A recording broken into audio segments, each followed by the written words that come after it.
Hey guys, என்னடா எல்லாரும் மார்னிங்கே மினிக்கிட்டு எங்கேயோ கிளம்பிட்டு வந்தானே பார்க்குறீங்க. அது மார்னிங் கூட இல்லைங்க, மிட் நைட் 2:00. ஆக்சுவலாக வந்து ஒன் டே ட்ரிப் தான் பிளான் பண்ணோம் சடனாக ஏற்காடுக்கு. ஏன்னு பார்த்தீங்கன்னா, அன்னைக்கு வந்து எங்கள் அம்மா அப்பாவுக்கு வந்து 25th ஆனிவர்சரி. ஸோ செலிப்ரேட் பண்ணலாமே அப்படின்னு ஏற்காடு தான் கிளம்புனோம். கிளம்பிட்டு அப்படியே போய் ஹோட்டலில் சாப்பிட்டுட்டு ஒரு 9:00 ஏற்காடு கிட்ட ரீச் ஆகிட்டோம். சரின்னு சொல்லிட்டு செம பசி சாப்பிட்டுட்டு எங்கேயும் கிளம்பியாச்சு. ஏற்காடு கிட்ட வந்தாச்சு. சாப்பிட்டுட்டு பட் என் ஹஸ்பண்ட் மட்டும் சாப்பிடல. நான் ஏற்காட்டில் போய் சாப்பிட்றேன், எனக்கு மேகி தான் வேணும் அப்படின்ட்டாரு. அதுக்கப்புறம் அவர் மட்டும் சாப்பிடல, நாங்கள் எல்லாருமே சாப்பிட்டு கிளம்பியாச்சு. ஃபைனலாக வந்து ஏற்காடு ரீச் ஆகியாச்சு. செம்ம குளிருங்க, தாங்கவே முடியல. போயிட்டு ஒரு வழியாக ரீச் ஆகிட்டு என் ஹஸ்பண்டை கொஞ்சம் வெறுப்பேற்றிட்டு ஒரே என்ஜாய் தான் காரில் ஃபுல்லாக. ரொம்ப நாள் கழித்து கசின்ஸ் கூட போனோம். அப்புறம் அங்கே போகிற வழியில் ஒரு வியூ பாயிண்ட் இருந்துச்சு. ஸோ அந்த வியூ பாயிண்ட்டில் வந்து ஃபோட்டோஸ்லாம் எடுத்துகிட்டு ஃபன் பண்ணிவிட்டு ஜாலியாக இறங்கி நல்லா என்ஜாய் பண்ணோம். என் ஹஸ்பண்ட் வேறு இதில் வந்து எனக்கு கேண்டிட் போஸ் கொடுக்குறேன், அது எடு இது எடுன்னு சொல்லி ஃபன் பண்ணிகிட்டு இருந்தார்.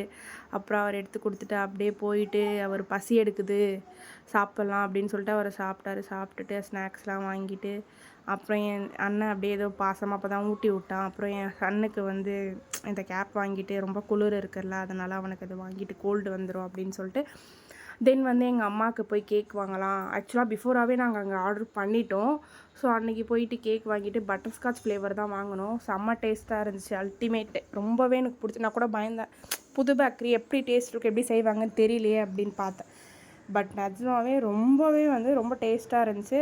அப்படியே அங்கே கார்கிட்ட வச்சு கட் பண்ணிவிட்டு தென் நெக்ஸ்ட்டு போட்டிங் போகலாம் அப்படின்னு சொல்லிட்டு போட்டிங் போயிட்டு அங்கே போய் காரு ஸ்டாப் பண்ணிவிட்டு பார்க் பண்ணிவிட்டு அங்கேயே வந்து கார் மேலேயே வச்சு கட் பண்ணோம். ஆக்சுவலாக வேறு பிளான் தான் நாங்கள் செட் பண்ணியிருந்தோம் கேக் கட் பண்ண. அதுக்கப்புறம் ஏதோ பண்ணிவிட்டு அப்படியே ஒரு அடியாக போட்டிங் வந்தாச்சு. போட்டிங் நிஜமாவே சொல்கிறேன், ரொம்ப என்ஜாய் பண்ணோம் போட்டிங்கில். கொஞ்சம் பயமாகவும் இருந்துச்சு. அதுக்கப்புறம் அங்கே ஒரு அண்ணா வந்து கீ செயின்லாம் செஞ்சார் டிஃப்ரெண்ட்டாக. அதில் என்னோடய பையன் பேர், அதுக்கப்புறம் என்னோடய வீட்டில் போட்டுட்டு அதுக்கப்புறம் ஆஃப்டர்நூன் லன்ச் போயாச்சு. ஆக்சுவலாக வெஜ் சாப்பிட்லான்னு இருந்தால் நான்வெஜ் சாப்பிட்டோம். அப்புறம் நான்வெஜ் சாப்பிட்டுட்டு ஓகே தான், நல்லா தான் இருந்துச்சு பிரியாணி.